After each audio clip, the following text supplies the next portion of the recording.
राज्यात स्थानिक स्वराज्य संस्थांच्या निवडणुका होत आहेत। नगर परिषद, नगरपालिका यांच्या निवडणुका लागलेल्या आहेत। यामध्ये जेजुरी असेल, चंदगड असेल, या भागामध्ये दोन राष्ट्रवादीने एकत्र येऊन लढावं अशी कार्यकर्त्यांनी त्यांची भूमिका ती व्यक्त केली। त्यानंतर अजित पवार नक्की काय भूमिका घेणार किंवा शरद पवारांच्या राष्ट्रवादीमधून काय नक्की त्याच्या प्रतिक्रिया उमटणार हे पाहणं महत्त्वाचं होतं। काल अजित पवार यांचं बारामतीमध्ये एक भाषण झालं आणि ते म्हणाले की मला पहिल्यांदा निवडून आणण्यामध्ये शरद पवारांचाच हात होता, आता झालं गेलं तर दंगेला मिळालं असं म्हणाले। त्यानंतर दोन राष्ट्रवादी एकत्र येणार का, पुणे शहरात त्याचा विशेषतः काय इम्पॅक्ट असणार याच्या चर्चा सुरू झाल्यानंतर आणि यावरच बोलण्यासाठी माझ्यासोबत अजित पवार यांच्या राष्ट्रवादीचे शहराध्यक्ष सुभाष जगताप आहेत। भाऊ, कित्येक दिवसापासून चर्चा सुरू आहेत की दोन राष्ट्रवादी एकत्र याव्यात। काही दिवसांपूर्वी अजित पवार यांची पुण्यात बैठक झाली, त्यामध्ये सुद्धा तुम्ही कार्यकर्त्यांनी मागणी केली की दोघांनी एकत्र यावं। बरोबर आहे, कार्यकर्त्यांची मागणी येते आणि आपण राजकारणामध्ये असे असंख्य उदाहरणं पाहिलेली आहेत। राजकारणामध्ये कोणी कोणाचा मित्र नसतो आणि कोणी कधी कोणाचा शत्रू नसतो, हे आपण पाहिलं। म्हणजे जे फडणवीस साहेब आणि ठाकरे साहेब 25 वर्ष एकत्र होते ते आता एकमेकांचे एकदम शत्रू आहेत, विरोधक आहेत एकदम। अशा अनेक पक्षामध्ये असं घडलेलं आहे। आता तसं जर आपण पाहिलंय की असं घडतंय तर मग आम्ही पण का नाही येऊ शकत एकत्र? जर पुणे शहराच्या हितासाठी, पुणे शहराच्या सर्वांगीण विकासासाठी एकत्र असताना, एक राष्ट्रवादी असताना आम्ही अतिशय चांगलं काम केलं पुणे शहरामध्ये। म्हणजे आमच्या इतकं चांगलं काम क्वचितच तुम्हाला दिसेल। असं असताना जर कार्यकर्त्यांचा आग्रह असेल की आपण एकत्र लढलं पाहिजे पुणे शहराच्या हितासाठी, तर आम्ही एकत्र येऊ शकतो। कार्यकर्त्यांचा आग्रह असेल आणि अजितदादांनी किंवा पवार साहेबांनी स्थानिक पातळीवर तुम्ही निर्णय घ्या असे त्यांनी आदेश दिलेल्या, सूचना केलेल्या आहेत। नक्की बैठकीत त्या दिवशी सगळ्या कार्यकर्त्यांनी अजित पवारांसमोर मागणी केली होती, नक्की काय घडलं त्यावेळेस? बैठकीमध्ये जी काही लोकांचा आग्रह होता की आपण महाविकास आघाडीत लढलं पाहिजे, काही जणांचा आग्रह होता की महायुतीमध्ये लढलं पाहिजे। असं दोन्ही बाजूचा कल होता त्या बैठकीमध्ये आणि मागणी होती दोन्ही बाजूची। आता तुम्ही शहराध्यक्ष आहेत पुणे शहराचे, शहर राष्ट्रवादी म्हणून तुमची भूमिका नक्की काय अजित पवारांना? कारण स्थानिक पातळीवर हे सगळे निर्णय घ्यायचे, त्यामुळे अजित पवारांना काय सांग?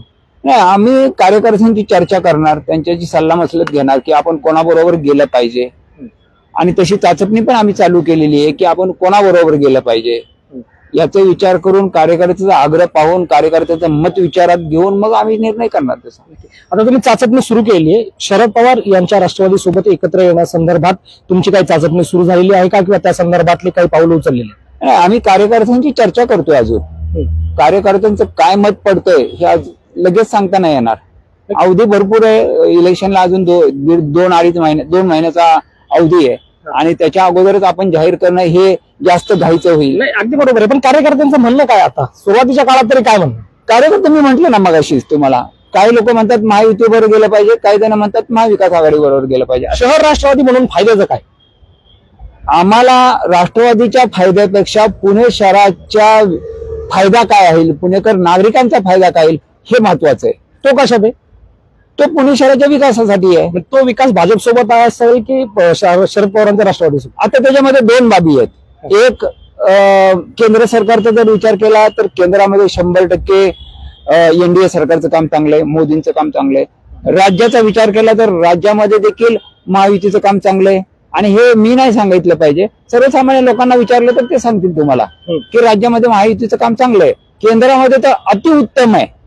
मग असं असताना जर केंद्रात ते असेल, राज्यात हे असेल, तर बघू आता काय काय करायचं ते पुढे भविष्यामध्ये, काय तुम्हाला योग्य काय राहील याचा विचार करू, कार्यकर्त्यांची चर्चा करू। नक्की तुम्ही एका बाजूला दोन राष्ट्रवादी एकत्र येण्यासंदर्भात चर्चा सुरू आहे म्हणतात, मागणी केली म्हणतात, पण दुसरीकडे शरद पवार यांच्या राष्ट्रवादीच्या पक्षाकडून अशी भूमिका घेण्यात आली की आम्हाला महाविकास आघाडी सोबतच राहायचंय, आमचं कोणासोबतच चर्चा या संदर्भात झालेली नाही। या संदर्भात त्यांचा निर्णय त्यांनी घ्यायचा आहे। त्यांनी त्यांच्या पक्षाचा काय धोरण ठरेल, पक्ष काय निर्णय करायचा ते सांगतील, त्यांच्याबद्दल मी सांगणं योग्य नाही होणार ना। पण एका बाजूला तुम्ही टाळीसाठी हात पुढे करत असताना ते हात मागे खेचतायत ना? आता बरोबर आहे, ते हात जरी मागे खेचत असतील तरी त्यांच्या योग्य वेळी लक्षात येईल, नाही आता आपण हातात हात घालून काम केलं पाहिजे असं योग्य वेळी त्यांच्या लक्षात येईल। आणि हेच तुम्हालाही हवं? पुणेकरांच्या हितासाठी जर असेल तर मग ठीक आहे। नक्की आता राजकारण हा पार्ट जर बाजूला ठेवला तर कुटुंब म्हणून पवार कुटुंब हे पार्टी स्प्लिट झाल्यानंतर सुद्धा बऱ्याचदा एकत्र राहायला आपल्याला पाहिलेलं होतं, पण कार्यकर्ता म्हणून काका पुतण्यांनी पुन्हा एकत्र यावं का असं वाटतं का? दादांनी तर काल जाहीरच सांगितलंय, बारामतीच सांगितलंय, तुम्ही पवार साहेबांमुळेच खासदार झालो, पवार साहेबांमुळेच निवडून आलो, विकासाची कामं पण साहेबांमुळेच झालेली आहेत, हे सांगितलं कालच जाहीर. त्याच्यामुळे हे सगळं महाराष्ट्राने ऐकलंय, पाहिलंय ते. म्हणजे सुरुवात झालेली आहे एकत्र येण्याची. सुरुवात एकूण तरी दिसतीये, वरवर तरी दिसतीये सुरुवात झाल्याची. नक्कीच. हे होते राष्ट्रवादी काँग्रेस अजित पवार यांच्या पक्षाचे शहराध्यक्ष सुभाष जगताप. जर पुण्याचा विकास करायचा असेल आणि एकूणच पुण्याचं भलं असेल तर दोन राष्ट्रवादीने एकत्र यावं, कार्यकर्त्यांचं तेच म्हणणं आहे. सध्या आमच्या कार्यकर्त्यांची चर्चा सुरू आहे. दोन गट कुठेतरी पाहायला मिळतात, दोन मदतरावा पाहायला मिळतात. मात्र दोन्ही राष्ट्रवादींनी एकत्र येऊन काम केल्यास निश्चितपणे पुण्याचा विकास होईल. यापूर्वी आम्ही तसंच काम एकत्र येऊन केलेलं आहे. त्यामुळे आता येत्या काळामध्ये नक्की काय होतं हे पाहणं महत्वाचं असणार आहे. काल अजित पवार यांच्या वक्तव्यानंतर या चर्चा अधिकच वेगाने सुरू झालेल्या आहेत की दोन राष्ट्रवादी एकत्र येणार का, आणि आता स्थानिक लेवलचे जे कार्यकर्ते आहेत त्यांना सुद्धा दोन राष्ट्रवादी एकत्र याव्यात असंच मनोमन वाटताना आपल्याला पाहायला मिळतंय. Abhijit Darade, Maharashtra time online.